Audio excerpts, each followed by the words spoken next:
I don't know, if I had to do like a Jeopardy thing, a Jeopardy category, what category would you sweep, especially? An animal category? Okay, name 5 animal species what 5 animal species do I know? All I can think is like turtles from like the aquariums I went to, but like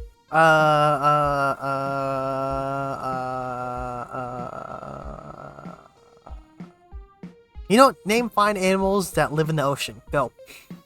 Any ocean. That isn't a turtle. Turtles are not allowed as an answer. A paquita, a mandarin dragonet, ghost shark, garden eel, and giant isopod. I know like a garden eel. The rest, I'm like, they could be animals. Nice breakup there by Hero Cho, by the way. Also, I saw the facts. I just didn't want to read out in the middle of the match. All right, here we go. Akitas? Oh no, I just realized my pronouncing. I just went through them quickly at this part, but now that I'm thinking, like, is that correct? Our very small dolphin that is basically on the verge of extinction. Less than 100 exists. That's scary. The Mandarin Dragonet is a very small fish that lacks scales. Instead has slimy phlegm that is so atrocious most fish won't eat it. That's a good protection. I like that. You're too stinky or too disgusting. Who's gonna eat you? Ghost sharks are deep water dwelling sharks that were only identified recently and are also known as chimera and spookfish. Interesting. I wonder if they're like those like lanternfish or similar to those other like lanternfish, depending on how deep the pressure is, where it's like they kind of like deflate when they get to higher pressures, or they just kind of spooky. Giant isopods are huge deep water dwelling invertebrates that look like huge wood lice, roly-polies. Ooh. Huge deep watering invertebrates, so I assume they're like well, invertebrates, would that be the same, or vertebrae? No, wait. Well, invertebrates I don't think have a vertebrae. That's the whole point. So I guess the crabs and whatnot. Look who up. Look which one's up. Oh, the ghost sharks probably. Let me see. Yeah. Oh no, wait. I've seen those. Well, I've seen an Australian ghost shark at least. The chimera. The elusive ghost shark. I feel like this is something I would see like in there was like a weird like book that had like like all these like quote unquote like, oh, they're mystical creatures and whatnot, and you had to do battle modes. They try to make like a card collecting game out of it, and this is something that I would see in there. It's kind of creepy. Also like not the worst, not the creepiest. It kind of does have like a dead eye almost, like a zombie eye that you would see. Isopods. Oh, what are the isopods exactly? Huge wood lice. Oh, okay, I see what you mean. Giant isopods. Yeah, okay. They kind of remind me of horseshoe crabs in a way, except obviously they look more like a pest than a round thing. Which, by the way, I do like myself some horseshoe crabs. I don't think I would have attached myself to liking horseshoe crabs as much, because on the other side they're kind of disgusting. But there was this one time I was visiting, I think it was in Cape Cod, and I found one on its back. And I turned it over and sent it back into the ocean.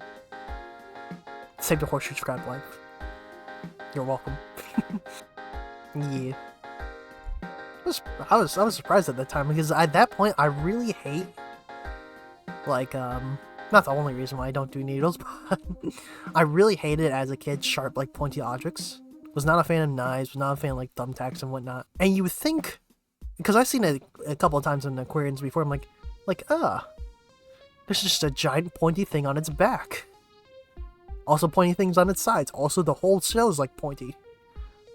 Like on its top. Or it's rounded, but then it has like points, spikes that come out of it. I'm like, yeah, I don't really vibe with this. But I guess in that one moment I felt bad for it. I'm like, oh, yeah, your undersides are kind of exposed. You're just gonna get picked to death by seagulls. Sorry, seagulls, on your lunches. And I learned as long as you don't step directly on the tail, you're fine. I was like, because I used, not nightmares, but I'm like, before then, I was like, oh my god, if I step on it, the spike is gonna go right through my foot.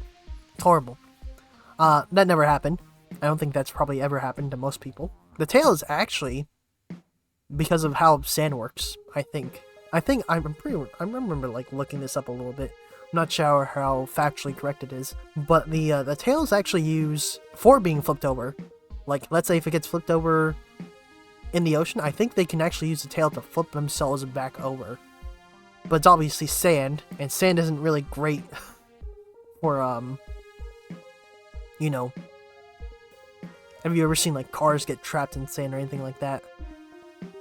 Like, it's kind of hard to, like, it's always a movable surface, so when you're pushing away, you're just kind of digging yourself deeper. Which is great if you want to burrow. It's not great if you want to just get yourself back over. So I think the tail is used for actually, like, I don't know, like sticking a little stent and, like, you know, pulling yourself up. I'm sure there's like a pulley system, or not pulley, like a lever system, I think. I could be lying. I could be lying out of my ass. But, I think that's the point of the tail. Otherwise, it'd be kind of cool to see these guys, like, just spear fish with their tail. They're just like a flying saucer of death. But, also terrifying. That'd make them probably more terrifying than ghost sharks, I'll be honest. But, yeah. They're also, like, it's weird how I don't have, like, a plushie of them. Like, when they're, I like the design of their shell and whatnot. I will say, again, on their bodies, it's still kind of like, it's a crab. It's kind of disgusting. But I guess, you know, if I took off my skin, it'd be kind of this. Well, actually, it's not their skin, it's their shell, so it'd be different. I guess if I removed all my, no, that'd be more like a blobfish. I don't know. I don't have a great analogy for this. I have no crab emotes? Can I match? Maybe I should add a horseshoe crab. I did draw... There was one time on break I had for, I had a little bit of time. It was coming to the end of, like, the big COVID spikes, so there was a little bit more time to do stuff in between. And I was a COVID tester in that time. And we just didn't have any appointments. Also, it was semi-lunch, so I had that. And I Microsoft painted on the laptop that we used to do all the recording for it and everything. I Microsoft painted a picture of a horseshoe crab and kept it as the background.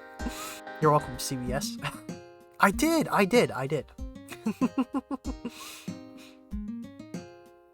Yeah, it was also, like, it's not like I had to see a patient or anything. Well, I don't know if they could technically call them patients. You know, just people just showing up for the COVID testing.